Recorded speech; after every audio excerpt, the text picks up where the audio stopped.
Yikes, this has to be top 5 worst feelings ever. You get fired and you lose your job 2 weeks before Christmas, and nobody feels bad for you. Nobody's sympathizing with you. As a matter of fact, people actually feel like you deserve it. Now, yesterday, Ebro announced that his show, Ebro in the Morning, was no longer going to be on air. After 13 years on radio, the show is finally over. As of right now, Ebro plans to take the show to YouTube, which is a platform that Ebro has clowned a lot of people for using. Now, it's been a whole 24 hours later, and the overwhelming response from everybody is that they're happy Ebro lost his job. Even you guys, yes, you guys were all being harsh and mean in the comment section of my video yesterday. Somebody said, if we're being honest, this move is like 10 years overdue. Another person said, these dudes killed the NYC hip-hop scene. Somebody else said Ebro is getting his karma. Now, if you're somebody like Ebro, you have to know this was coming. Everybody that you hated on, and also everybody that you shitted on, was going to come out with some kind of reaction towards you. Now, let's start off with Drizzy Drake. After Ebro called him a cancer earlier this year, is not that important. The reason Drake's in this is because he is a sickness in the game. It could have been any artist. It's what Drake represents. We've been saying this for months. And also has had a lot of negative takes about Drake. Best believe Drake was going to be petty, and he was definitely not going to miss out on an opportunity to clown him. Drake commented the axe emoji on a post that said Ebro and his morning show gets axed, and now he's saying it's because of the right wing. I'm sure Drake was sitting back in his OVO mansion, taking a couple shots while he posted this emoji. Now, speaking of taking shots, one person that was sure enough to take a lot of shots at Ebro was Akademiks. Akademiks and Ebro have gone back and forth plenty of times. Akademiks has long felt like Ebro was gatekeeping him out of the industry. So of course, when he heard Ebro got fired, best believe Akademiks fired up his stream and he went in. Here's what he said. 2-hour roast. Looked at you like a low-level employee that was basically stealing change out the fucking cash register. Don't act like you like, oh, I'm the only thing standing in the way of them in $500 million. No, they look at you as the little peon who every time they've trained you 50 times on how to stock the shelves, and you still fuck it up.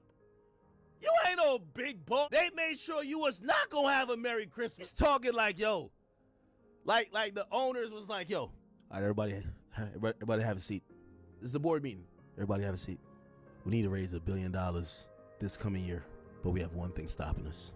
Old man Ebro. Man, fuck out of here. They look at you like the dumb that keeps fucking up the ice cream machine at motherfucking McDonald's. That's why they look at you. What the fuck this thing? Every time we get it to work, he uses it, it breaks.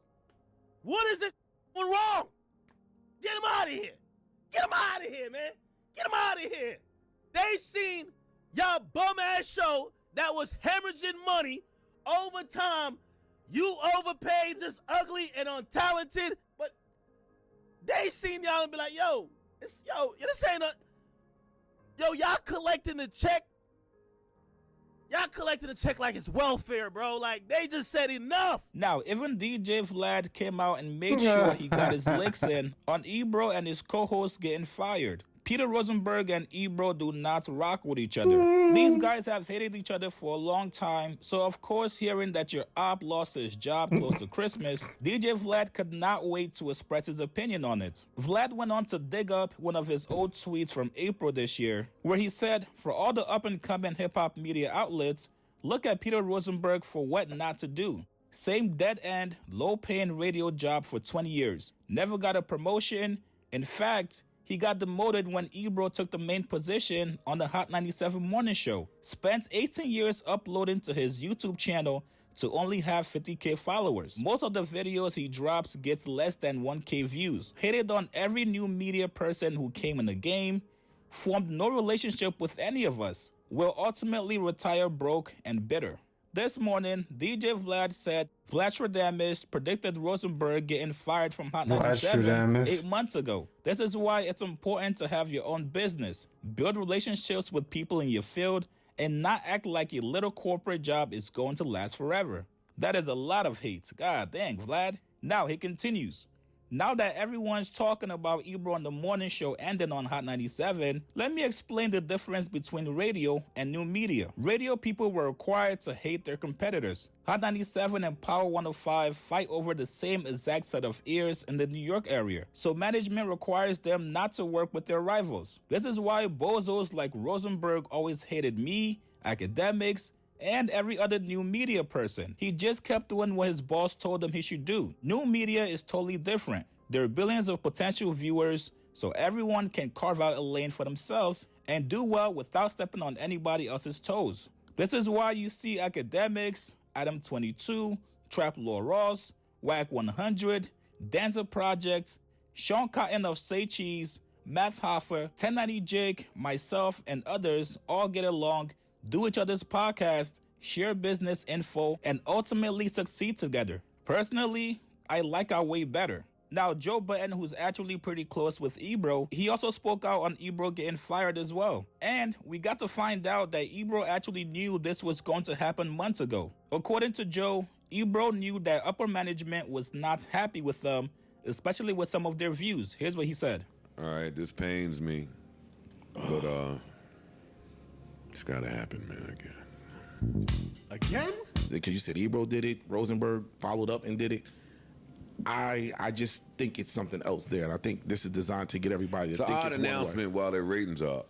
Their ratings are doing really well. Oh, yeah? Yeah. So it's an odd announcement at this time. However, we knew that there was an ownership change. Right.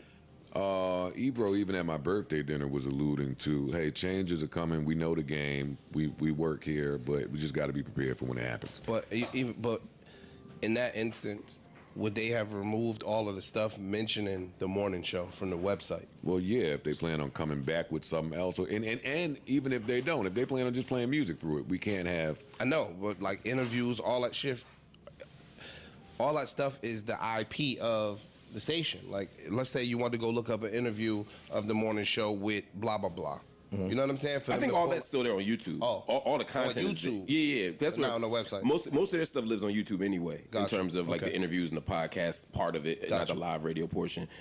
But I had just been hearing from people like Hot that I had heard rumors that the morning show was on its way out because of the ownership change, and there were a lot of complaints that the ownership change is destroying the legacy I can believe of that. a lot of these important people. And again, that don't mean that what y'all saying isn't true. I hope they're moving to a new time slot, but I'm really disappointed. I can see it, yo. Everything going into tech, And when is this effective? and you might have Now. And now, immediately. Yeah, they said immediately. You might have a whole bunch of salary issues. Yeah. You know, these people come in and they don't have emotional connection to the team, to the staff, to these people. A lot of time, new niggas come in, they just looking at numbers. You think that's good or bad? What? What I'm To saying? not have emotional connection to a team. You need somebody who's like that, because somebody's got to look at the numbers soberly and not care about the emotional Yeah, ties. a lot of times. But sometimes when you have too many of those people, Yeah, then it's bad. you lose the audience, you lose the soul of the place, and then you lose the people because it's just about that. It's just about dollars and I cents, agree man. with And that's the thing I hate. And this is my least favorite thing about being in media. Is you almost never get to say goodbye to your audience. If this is indeed a goodbye, you don't ever get a proper farewell show. goodbye. I have never. The closest I ever came to a proper goodbye was on Black News Channel because they told us that our check was going to be late, like that day. And I was like, that probably means we're not coming back. So I got to give a quasi goodbye to my audience, but I couldn't announce it because what if we came back on Monday? But at least was able to say, I love working with y'all, just know how much I appreciate y'all. But I've never had an opportunity to say, like, thank you. You know what I mean? On any show. And most radio hosts, no matter how long you work there, you don't get to say goodbye. I mean, people worked the Today Show for 20 years and don't get that. That's crazy. It's funny now that you say that. That's my experience too. Right? I didn't get to say goodbye on Everyday Struggle. I didn't get to say goodbye on State of the Culture. Yeah. Yeah. It's just kind of It's just over. It's fucked up. That's crazy. Yeah, that's what that is. Ebro has been in Hot 97 since for my entire music career. Yeah, he got 30 there. Yeah, If not 30, close to 30. My entire career, he's been there from before he was the program director. My Hot 97 stand, Ebro's the OG. So, and be clear, Ebro is set up elsewhere.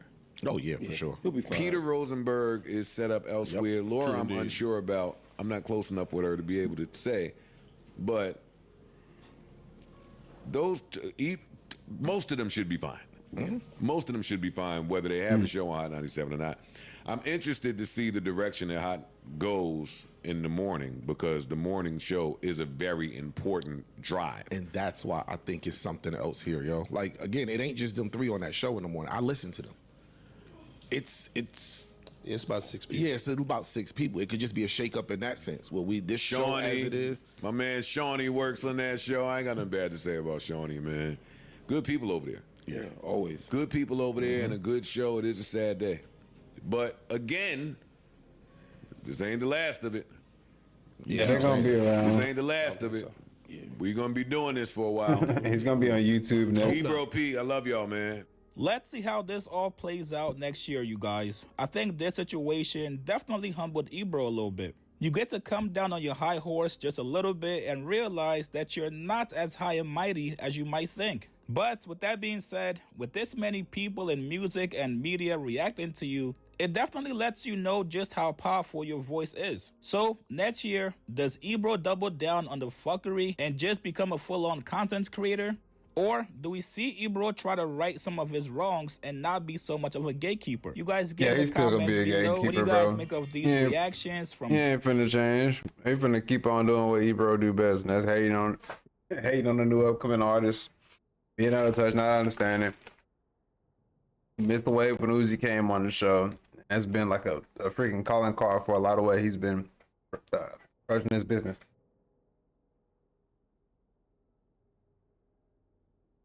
Karma's the dish best served cold. Whether their revenge. Anyway, this one's hitting the same way to me. Y'all let me know something in the comment section. Much love. Don't forget to like, comment, and subscribe. Peace. Let's go.